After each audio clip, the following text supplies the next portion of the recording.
बोध गया से चलकर हम राजगीर पहुंच गए हैं। चारों ओर खूबसूरत जंगल रहे होंगे, कभी हरे भरे। इसका निर्माण जापान ने करवाया था। बहुत ही सुकून मिल रहा है मुझे यहाँ पर आकर। Good morning friends, Buddhist circuit tour के तीसरे दिन की यात्रा पर आपका स्वागत है। ठीक 8 बजे हम बसेस में बैठ गए हैं और चल पड़े हैं राजगीर, जो कि बोध गया से करीब 70 किलोमीटर की दूरी गया में। कल से हमारे साथ पुलिस एस्कॉर्ट लगातार है। जल्दी ही हम निरंजना नदी को पार करने लगे और बाईं ओर भव्य महाबोधि मंदिर की झलक देखते हुए बिहार के गांवों की झलक में खो गए। वही सामने में बहुत सारी मंदिर है, तो कहा जाता है इसी छोर पे उन्होंने दिया था सीता माता। यात्राएं हमें किसी भी स्थान की संस्कृति, सामाजिक व्यवस्था के साथ साथ उस जगह की इकोलॉजी एवं टेरेन को समझने का अवसर देती है। रास्ते का अनुभव करते हुए हम हमारे गाइड नीरज कुमार सिंह से आज की यात्रा का विवरण सुन रहे थे। चारों ओर ताड़ी के वृक्ष अपनी छटा बिखेर रहे हैं, जो कि एक बहुत ही बड़ा व्यापार है इस इलाके का। किसी भी स्थान की महत्ता के पीछे कुछ न कुछ रहस्य अवश्य ही होता है।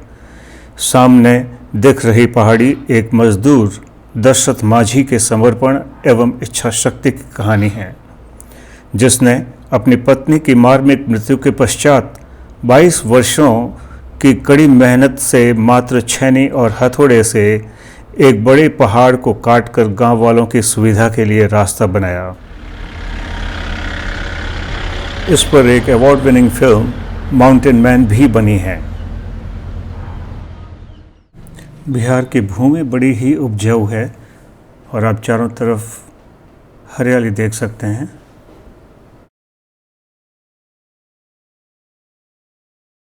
थाईलैंड ने इस तरीके के रेस्टोरेंट तो नहीं कहना चाहिए, लेकिन सुविधाएं बना रखी हैं। इन सुविधाओं में ये complimentary tea, coffee and snacks serve करते हैं। आप सामने एक मोटी दीवार देख सकते हैं जो चूने के पत्थरों से बनी हुई है। यह 40 किलोमीटर लंबी है और इसे साइक्लोपियन वॉल कहते हैं। इसे 3rd सेंचुरी BC में राजगीर की सुरक्षा हेतु बनाया गया था। काफ़ी अद्भुत है, काफ़ी चौड़ाई में है।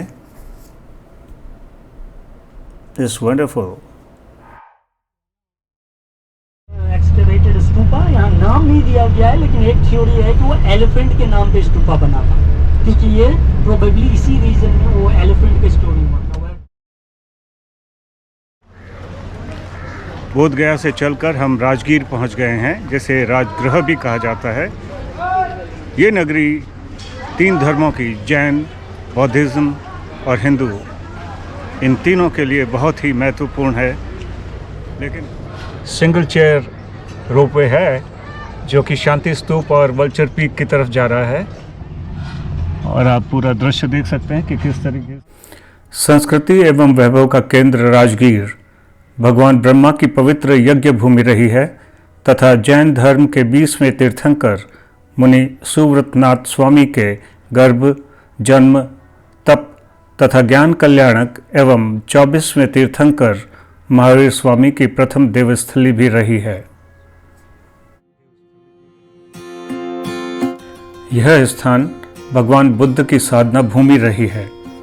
बुद्ध न केवल कई वर्षों तक यहाँ पर ठहरे थे, बल्कि कई महत्वपूर्ण उपदेश भी यहीं दिए थे। बुद्ध के उपदेशों को यहीं पर लिपिबद्ध किया गया एवं पहली बार बौद्ध संगति भी यहीं हुई थी। चारों ओर खूबसूरत जंगल रहे होंगे, कभी हरे भरे, अभी भी हैं, लेकिन शायद उनकी छटा कुछ अलग रही होगी उस वक्त। हम गिद्धकोट पर्वत पर हैं और यहाँ पे एक शांति स्तूप बना हुआ है।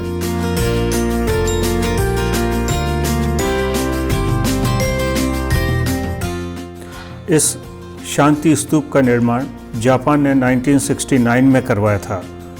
शांति स्तूपों का निर्माण हिरोशिमा एवं नागासाकी पर एटम बम त्रासदी के पश्चात शांति स्वरूप बनाए गए हैं। अति भव्य।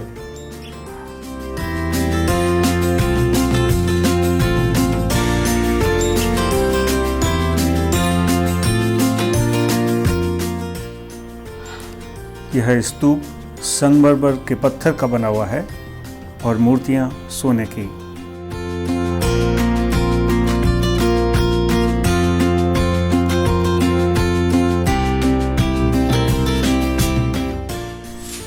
स्तूप के चारों ओर चारों दिशाओं में भगवान बुद्ध की 4 स्वर्ण प्रतिमाएं हैं, जिनमें से प्रत्येक में उनके जीवन काल, ज्ञान, उपदेश एवं मृत्यु का प्रतिनिधित्व है।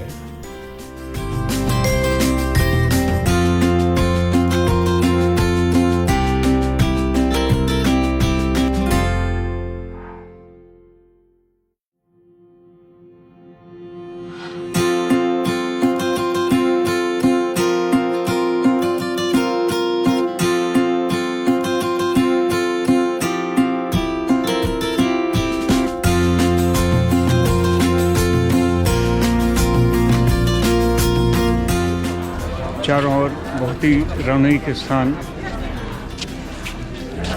यदि आप शांति से आते हैं और सिर्फ मात्र इसको देखने के लिए नहीं आते हैं, तो यहाँ काफ़ी देर बैठकर आप मेडिटेशन कर सकते हैं। आप मेरे पीछे देख सकते हैं कि वल्चर पीक का या गृद्धकोट पीक का वह हिस्सा है जहाँ पर भगवान बुद्ध बैठकर उपदेश दिया करते थे। न केवल उपदेश बल्कि प्रशिक्षण एवं शिक्षा भी देते थे। ये बहुत सारे उपदेशों का गवाह रहा है भगवान बुद्ध के। सधर्मा पुंडरीका सूत्र यानी कि लोटस सूत्र में स्पष्टतया इसका विवरण है और इसे बुद्ध की पवित्र भूमि की संज्ञा दी गई है।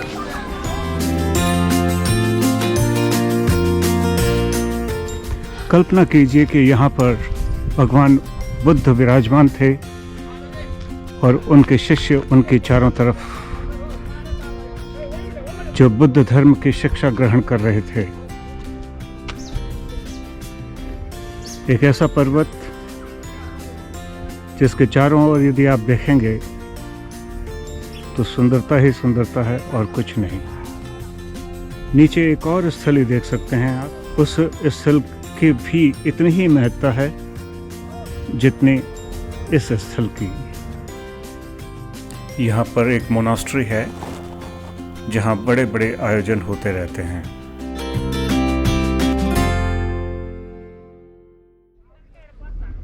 बहुत ही सुकून मिल रहा है मुझे यहाँ पर आकर।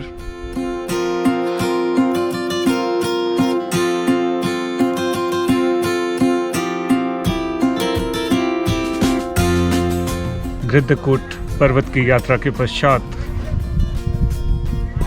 रोपवे से नीचे जाते हुए। कैसे हैं आप? Fine, fine. How are you? I'm fine, thank you. Hello, Chotu. Hi.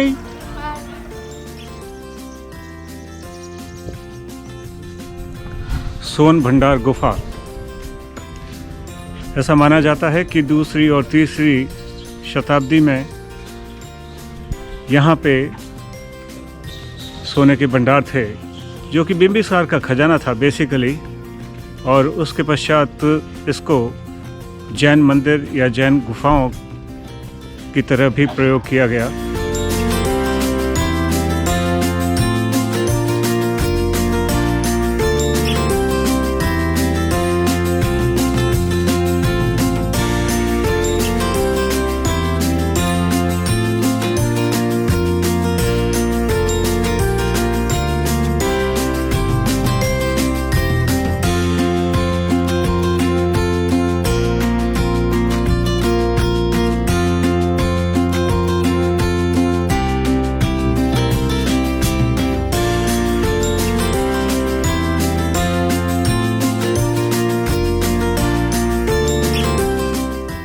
यहाँ पर कुछ प्रामाणिक भित्ति चित्र भी मिलते हैं।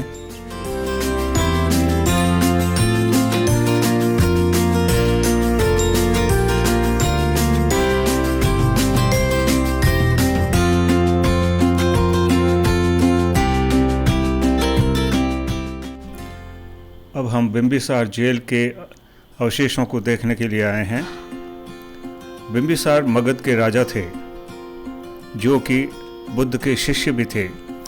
उन्होंने अपने पुत्र अजातशत्रु को अपना उत्तराधिकारी घोषित किया था, लेकिन सिंहासन पर जल्दी आसीन होने की लालसा में पुत्र ने पिता को कैद कर लिया।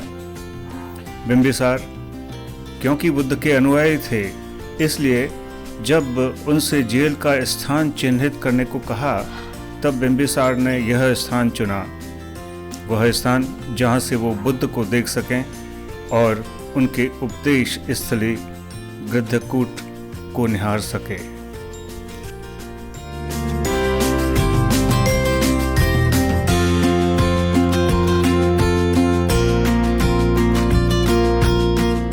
वेणुवन एक बांसों का जंगल है, बहुत सारे पेड़ हैं यहाँ पे आज की तारीख में भी। इस जगह को